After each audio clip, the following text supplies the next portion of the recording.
Hey everyone, welcome to another episode of Adam Talks, a podcast that takes an alternative look at retirement. This is Adam Bergman, founder and CEO of IRA Financial. If you want to learn more, you can subscribe to our YouTube channel and follow us on social media. Just search IRA Financial. Hey everyone, and welcome to another episode of Adam Talks. I'm Adam Bergman, tax attorney and founder of IRA Financial. And on today's Adam Talks, I'm going to tell you how to buy a house with your 401k. Really? Possible? Actually, yeah. There's actually a couple ways that you could use your 401k funds, even if you are still employed and contributing to your company's or employer's 401k plan. There's a few ways that you can get tax-free and penalty-free or even penalty-free use of some of those funds. So listen up. We all need to buy homes, right? There's something important to be said to be a homeowner. And I can tell you buying my house was one of the most important things I've done in my life to be able to provide a foundation for my family. So I think buying a home is one of those life-changing events that hopefully more and more people can do. Yeah, prices are getting crazy. There is a lack of inventory, but opportunities will present themselves depending on where you live in the country. And you may say, you know what, rates are low. Yeah, prices are a bit high, but I saved up some money over the last year and a half. I didn't travel, didn't spend a lot during COVID. I got some extra cash, and hey, I listened to this podcast, and now I know I can tap into some of my 401k funds, and it won't even hurt that badly, and then use those funds in combination with some personal funds and a mortgage to buy a house. So let's get right to it. First is the loan option. So if you work in a 401k, you work at a business that has a 401k, actually before I get to the loan, let me kind of just go through the general rules when it comes to taking money out of a 401k. Most people don't and can't believe this, but you actually are not just allowed to take the money out of your 401k. I know it's strange because you can do it with an IRA, right? If you have a traditional IRA or Roth IRA or SEP or simple IRA, you can pull the money out anytime you want. You may pay tax and a 10% penalty if you're under 59 and a half, but you can do it. No one will stop you. However, in the case of a defined contribution plan like a 401k, 403b, if it's a government plan, 457b, even a pension plan / defined benefit, cash balance, there are limitations on your ability to pull that money out. Now, generally the idea behind it is the government is trying to force you to save and incentivize you to save and basically just doesn't trust you from spending your money. So they have these triggering event rules, and in a nutshell, they basically say this. If you're under 59 and a half, or you're still employed, okay, and the plan is still in existence at the business you work at, you can't touch the money, okay? In the general sense, so whether you have $5,000 or $15,000 or $40,000 or $1 million, unless you fit into an exception, i.e. hardship or in-plan service exception, or you leave your job, or the company terminates the plan, you're out of luck. You can't touch that money. Okay? Crazy, I know. Because, again, going back to the IRA world, you're saying, well, it doesn't make sense. If I need the money, I'm going to tap into it. Yeah, we've all lived through the 2008 financial crisis, 9/11, COVID, and other challenges financially in our life. Like sometimes you just got to tap into some of that money. It's just the way it is. And yeah, I'm the first one to say don't do it. But listen, you got to live today, right? I mean, yeah, it's important to save for your retirement, but if you're getting foreclosed on or evicted, or you got to put food on the table, like that's paramount, right? That's the priority. So I understand it. Like I'm not going to sit here and say never touch your 401k or IRA. Like stuff happens in life. Sometimes you got to do what you got to do. I got you. So there are all these rules. So how do you tap into your 401k to buy a house? So the first is most 401k plans have a loan feature. And ask your employer, human resources, your plan administrator. The way the loan feature is that it's probably the most common prohibited transaction exception under 4975D, and it could be found in the 72 section of the code for the 401k loan, is you can borrow up to $50,000 or 50% of your account value, whatever's less, and you can use that for any purpose, including buying a home. And here's the wrinkle. Generally, the loan is a 5-year loan, payable at least quarterly, at the prime interest rate as per the Wall Street Journal, which is currently 3.25% as of June 2021. Now, that could change, obviously, but in the next year or so, the expectation is that rate will stay pretty constant. So there shouldn't be that much variation to the 3.25%. So again, it's a straight line loan, principal and interest is combined, 5 years, payable at least quarterly. You can do it on a payroll biweekly or monthly, but at least quarterly. It's the longest duration between payments. And the lowest interest rate is prime as per the Wall Street Journal. Some plans say prime plus 1. And then, of course, you can't go above like usury laws. Some clients of mine want to put in 20, 30, 50% interest rates to boost the amount of money they can dump into the plan, right? If you give yourself a 10% interest rate on a $50,000 loan, you may be able to put in $10,000, $15,000 extra over a 5-year period or sometimes more. So there are some advantages to doing a higher interest rate, although most of us will do the lowest, right? Because if you're doing a loan, generally you want to use the money and you don't want to miss the payments, because if you miss a loan payment and can't correct it in time, the remaining balance on that 401k loan becomes due and subject to tax and even a 10% penalty if you're under 59.5. So you definitely want to budget yourself. You can do multiple loans in some cases. So maybe you do 10 now and then 30 another time, but you can never go above the lesser of 50,000 or 50% of your account value. So if you have 20,000, you can borrow 10. If you have $1 million, you can borrow 50. If you have 50, you can borrow 25. If you have 100, you can borrow 50. If you have 400, you can still only borrow 50. So you get tax-free, penalty-free use of that money, which is huge, right? You can use it for any purpose. You're paying yourself back, right? You're not paying a bank back. The interest is going back to your 401k. So it's a win-win. So you can use that money for any purpose, i.e. buy a house, tax-free, penalty-free use of that money. So whether you have up to 50K or 10 or 20, whatever's in your 401k that you can get out, you can use that, pull that money out personally. It's no longer in your 401k. It's in your pocket. You have 5 years to pay it back, but you can use it for any purpose. Now here is a little bonus. If you use the loan for a principal residence, regulations allow you to extend the loan payments from 15 to 30 years. So I think the conservative payment plan I've seen is 15 years. That's what our clients do. So if you take that 50K or whatever you're going to take, the lesser of 50,000 or 50% of your account value, instead of paying that loan back over 5 years, you get to pay back over 15 years if you're using it to buy a principal residence. So again, that's another bonus. Again, tax-free, penalty-free use of the money. Use it for any purpose, including buying a home. Paying yourself back the interest. Money goes back to your 401k. And then for a longer loan payment, 15 years instead of 5. So it makes those quarterly loan payments a little bit more palatable, because instead of paying the loan back over 5 years, pay it back over 15 years. So again, that's a pretty cool way. Let's say you're buying a house for $300,000. You need to come down, let's say, with $60K. So let's say you got $25K you saved up, and now you can say, hey, I got potentially 75, 80 in my 401k. I'll borrow 40, bang, use that in aggregate with my 25. I now can do the down payment, get a mortgage. Interest rates are super low now. I can lock in a 7-year ARM at like 2.25%, 2.5%. It's free money basically. And now I have the house of my dreams, and it's basically not even costing me any money. So it's a really cool option.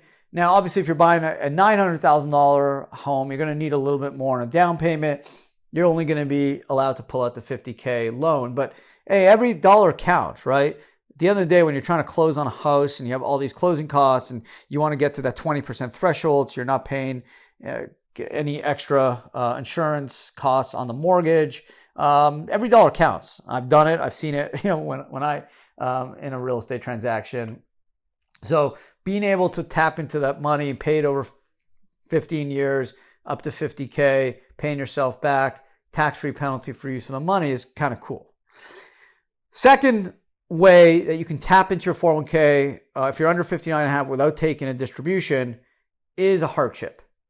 And basically under the hardship rules, the IRS says whenever an employee is an immediate and heavy financial need, and again, it depends on all relevant facts and circumstances, although many plans include a safe harbor provision, which is found under Treasury Regulation Section 1.401K, 1D3, little IB, and this gives you some guidance as to what a heavy financial need is.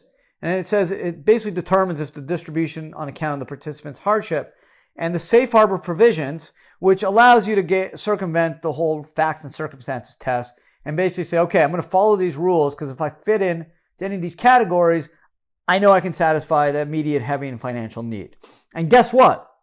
Is one of the provisions, it says costs directly related to the purchase of a principal residence for the employee. And it says excluding mortgage payments. So you can't use it to buy mortgage payments or use it to spend on mortgage payments, but you can use it to buy a principal residence.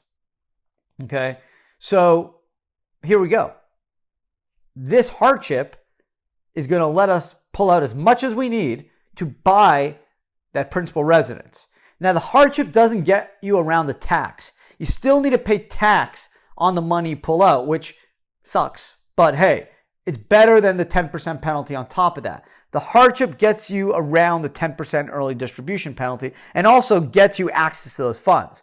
Because remember, in a 401k, if you don't have a triggering event, you're under 59.5, you still work, plan's still in existence, you can't even touch the money unless you can satisfy a hardship. But thanks to the safe harbor provisions under Treasury Regulation 401K, costs directly related to the purchase of a principal residence counts as an immediate and heavy financial need. So that means you can take out whatever you need, so long as it's reasonable and it's the amount necessary. So if you need 80 grand for the down payment, you can't take 400 out, right? You still need to kind of get into that category of amount necessary. And that's something your plan administrator may ask for documentation, but at least you can tap into that money. Yes, you do need to pay tax on that amount, so that's something you need to keep in mind, but you do gain access to it, and you circumvent the 10% early distribution penalty. So that is not as great as the loan, because the loan is tax-free, penalty-free, and you're paying yourself back. Here you don't have to pay anything back, but you are paying tax on the amount you take out. Although, again, you still have the cash, right? If you want to buy the home from your family, this is the home you dreamed of, this is where you want to spend the next 30 years of your life with your family, then maybe just sucking up and paying the tax is something you're willing to do. But being able to tap into that money for the down payment to buy the home, it is what it is, right? And you get to circumvent the 10% early distribution penalty. Could be worse, right? It's another option. So it's another way through the hardship safe harbor provisions that you can tap into your 401k money to buy a house. There's another safe harbor provision. It's not about buying a house, but it does say that you can do a safe harbor hardship if the payment's necessary to prevent the eviction of the employee from the employee's principal residence or foreclosure on the mortgage. So again, if you have a home and you're dealing with financial issues, right, COVID, and you need to tap into some of that money and you're under 59.5, you don't have a triggering event, you don't want to do a loan, you can always do the hardship, pull that money out to stave off the eviction or foreclosure. But yes, you need to still pay tax on the hardship. It's not a tax-free hardship. It's just a penalty-free hardship. So those are the two main ways to do it. Now, if you're over 59.5 or you leave your job, then you could take the 401k and just pull it. And you'll pay tax. If it's pre-tax, if it's Roth, you'll be able to pull it out generally tax-free. Okay, so this is a situation generally when you're under 59.5, you want to buy a home from your family. The two main options in the 401k, because again, you're not going to have a triggering event, can't just pull the money out, is the loan, which will give you the lesser of $50,000 or 50% of your account value. It's a tax-free, penalty-free loan, payable over 15 years, straight line, principal and interest in the aggregate, lowest interest rate 3.25% prime as per the Wall Street Journal, but you can use it for any purpose, including your home, buying the home, improvements, whatever. The second major exception, I think, and the second option to use these funds to buy a home is the hardship. Under the safe harbor provisions, under 401k regs, you can use any of amounts in your 401k so long as it's necessary for the cost directly related to the purchase of a principal residence. So again, it gets you around the 10% early distribution penalty. It lets you tap into the plan assets, but you still have to pay tax on the amount you take out. So it's not an ideal situation, but it does at least get you the money you need to buy the house. So those are the two main ways that you can use 401k funds to buy a home. Again, if you're in the IRA world, it's easier because you don't have triggering events. You can pull the money out. The IRA actually has a $10,000 hardship distribution for first-time home buyers. Lets you take that money out up to $10K without penalty, still owe tax. Under the 401k hardship safe harbor, you get to pull out more than $10K, but again, you need to show it's necessary. So it's actually in some way better than the IRA, which is limited to $10,000. Here you have a larger windfall under the safe harbor provision, so long as your plan includes these provisions, which most do. So there you go. I wasn't lying to you. You could actually use your 401k funds to buy a home. Just got to remember the loan gives you lesser of $50,000 or 50% of your account value. And then the hardship, if you still need more money, you have to pay tax on what you pull out, but you get around the 10% early distribution penalty. Could be worse, right? So there you go. Buying a home, again, is super important. I would definitely recommend if you're looking to buy a home. Sometimes there's never a good time to buy it. I'm of the opinion that when you buy a home, it shouldn't be necessarily to make money. If you live in it and enjoy it and you get your money back in 20, 30 years, then it's a win, right? Because you have the memories of the home. So the most important thing with the home is obviously be in the right community. It's something you and your spouse or your family will be happy with. And obviously, you want to be able to afford the down payment and be able to make the mortgage payment so you're not super tight with money. But being able to tap into some of your 401k funds to make that down payment so you can get around that 20% needed to starve off any potential penalty on the mortgage where you have to put up more money for the mortgage insurance is positive.